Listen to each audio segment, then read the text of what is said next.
ജനുവരി 26-ന് India 76ാമത് republic ദിനം ആഘോഷിക്കുകയാണ്.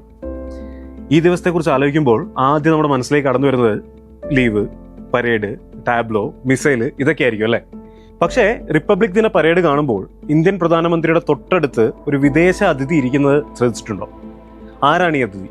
എന്തിനാണ് റിപ്പബ്ലിക് ദിന ചടങ്ങുകളിൽ ഒരു വിദേശ അതിഥിയെ പങ്കെടുപ്പിക്കുന്നത്? എന്ത് സന്ദേശമാണ് ഇന്ത്യ ലോകത്തിന് ഇതിലൂടെ നൽകാൻ ഉദ്ദേശിക്കുന്നത്? കാര്യം അത്ര ലളിതമല്ല, നോക്കാം. സ്വാഗതം മറ്റൊരു വീഡിയോയിലേക്ക്. ഇന്ത്യൻ നയതന്ത്ര ചരിത്രത്തിലെ ഏറ്റവും നിർണായകമായ ഒരു മാറ്റത്തിനാണ് 2026 റിപ്പബ്ലിക് ദിനം സാക്ഷ്യം വഹിക്കാൻ പോകുന്നത്. സാധാരണ ഒരു രാഷ്ട്രത്തലവനെ മാത്രം അതിഥിയായി കാണാറുള്ള ആ വേദിയിൽ ഇത്തവണ അണിനിരക്കുന്നത് ആഗോള രാഷ്ട്രീയ സാമ്പത്തിക രംഗത്തെ ഏറ്റവും കരുത്തരായ ഒരു സംഘമാണ്. ഓരോ വർഷവും ഏത് രാജ്യത്തിന്റെ തലവനെ അതിഥിയായി വിളിക്കണം എന്നതിന് പിന്നിൽ കൃത്യമായ നയതന്ത്ര ലക്ഷ്യങ്ങൾ ഇന്ത്യക്കുണ്ട്. ലോകത്തിന് ഇന്ത്യ നൽകുന്ന രാഷ്ട്രീയ സന്ദേശമാണ് ഈ ക്ഷണം. 1950 ജനുവരി 26-നാണ് ഇന്ത്യ ഒരു പരമാധികാര ജനാധിപത്യ റിപ്പബ്ലിക്കായി മാറിയത്. ബ്രിട്ടീഷ് ഭരണത്തിൽ നിന്ന് ഇന്ത്യ പൂർണ്ണമായ സ്വാതന്ത്ര്യം നേടണമെന്ന് പ്രഖ്യാപിച്ച 1930-ലെ പൂർണ്ണ സ്വരാജ് പ്രമേയത്തിന്റെ ഓർമ്മയ്ക്കായിട്ടാണ് ഭരണഘടന രാജ്യത്തിന് സമർപ്പിക്കുന്നതിനായി ജനുവരി 26 തിരഞ്ഞെടുത്തത്. ആദ്യ റിപ്പബ്ലിക് ദിനത്തിൽ ഇന്തോനേഷ്യൻ പ്രസിഡന്റ് സുകാർണോ ആയിരുന്നു മുഖ്യാതിഥി. വൻ ശക്തികളിൽ നിന്ന് അകന്ന് സ്വതന്ത്ര നിലപാട് സ്വീകരിച്ച ഇന്ത്യയുടെ ചേരിചേരാ നയത്തിന്റെ പ്രതിഫലനമായിരുന്നു ആ ക്ഷണം. ഇന്ത്യയുടെ രാഷ്ട്രീയ നിലപാട് വ്യക്തമാക്കുന്ന ചില ചരിത്രപരമായ ക്ഷണങ്ങൾ ഇനിയുണ്ട്. ദക്ഷിണാഫ്രിക്കയിലെ വർണ്ണവിവേചനത്തിനെതിരെയുള്ള പോരാട്ടത്തിന് ഇന്ത്യ നൽകിയ പിന്തുണയുടെയും ആഫ്രിക്കൻ രാജ്യങ്ങളുമായുള്ള ബന്ധം പുതുക്കുന്നതിന്റെ ഭാഗമായി 1995-ൽ നെൽസൺ മണ്ടേലയായിരുന്നു അതിഥിയായി ക്ഷണിച്ചിരുന്നത്. 2015-ൽ ബരാക് ഒബാമയായിരുന്നു ഇന്ത്യ ക്ഷണിച്ചത്. ഒരു അമേരിക്കൻ പ്രസിഡന്റ് ആദ്യമായി റിപ്പബ്ലിക് ദിന അതിഥിയായി എത്തിയത് ഇന്ത്യ അമേരിക്ക ബന്ധത്തിലെ പുതിയൊരു അധ്യായത്തിന്റെ തുടക്കമായും ചൈനയുടെ ഏഷ്യയിലെ സ്വാധീനത്തെ പ്രതിരോധിക്കാനുള്ള തന്ത്രപരമായ നീക്കമായും ഇത് വിലയിരുത്തപ്പെട്ടു.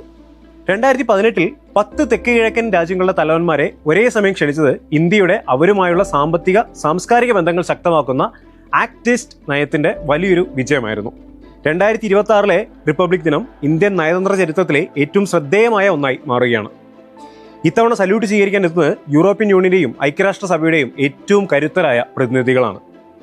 യൂറോപ്യൻ കമ്മീഷൻ പ്രസിഡന്റും യൂറോപ്യൻ യൂണിയന്റെ നയങ്ങളും വ്യാപാര തീരുമാനങ്ങളും നിയന്ത്രിക്കുന്ന ഏറ്റവും സ്വാധീനവുമുള്ള വ്യക്തിയുമായ മിസ് ഉർസുല വോൺ ഡെർ ലയനാണ് ഈ വർഷത്തെ അതിഥികളിൽ പ്രധാനി. യൂറോപ്യൻ കൗൺസിൽ പ്രസിഡന്റും യൂറോപ്പിലെ വിവിധ രാഷ്ട്ര തലവന്മാരുടെ കൂട്ടായ്മയെ നയിക്കുന്ന വ്യക്തിയുമായ അന്റോണിയോ കോസ്റ്റയാണ് മറ്റൊരു പ്രമുഖ വ്യക്തി. കൂടാതെ പ്രധാനപ്പെട്ട 15 രാജ്യങ്ങളുടെ UN സെക്യൂരിറ്റി കൗൺസിൽ പ്രതിനിധികളും ഈ വർഷത്തെ ആഘോഷങ്ങളിൽ പ്രത്യേക അതിഥികളായി എത്തുന്നുണ്ട്. ദശകങ്ങളായി ചർച്ചയിലുള്ള ഇന്ത്യ യൂറോപ്യൻ യൂണിയൻ സ്വതന്ത്ര വ്യാപാര കരാർ ഈ മാസം അവസാനം ഒപ്പുവയ്ക്കാനിരിക്കെ വോണ്ടർ ലയന്റെ സാന്നിധ്യം ഈ സാമ്പത്തിക ബന്ധത്തിന് വലിയൊരു രാഷ്ട്രീയ കരുത്ത് നൽകുന്നുണ്ട്. സുരക്ഷാ സമിതിയിലെ ഇന്ത്യയുടെ സ്ഥിരാംഗത്വം, ആഗോള വിതരണ ശൃംഖലയിൽ ചൈനയ്ക്ക് പകരമായി വിശ്വസിക്കാവുന്ന ഒരു പങ്കാളിയാണ് ഇന്ത്യ എന്ന് യൂറോപ്പിനെ ബോധ്യപ്പെടുത്തുക എന്നതും ഈ ക്ഷണത്തിന് പിന്നിലെ ലക്ഷ്യമായാണ് കണക്കാക്കുന്നത്. യൂറോപ്പിലെയും ഐക്യരാഷ്ട്രസഭയിലെയും പ്രമുഖർ രാജ്പഥിലെ പരേഡിന് സാക്ഷ്യം വഹിക്കുമ്പോൾ അത് ഇന്ത്യയുടെ മാറുന്ന രാഷ്ട്രീയ കരുത്തിന്റെ പ്രകടനമാകും.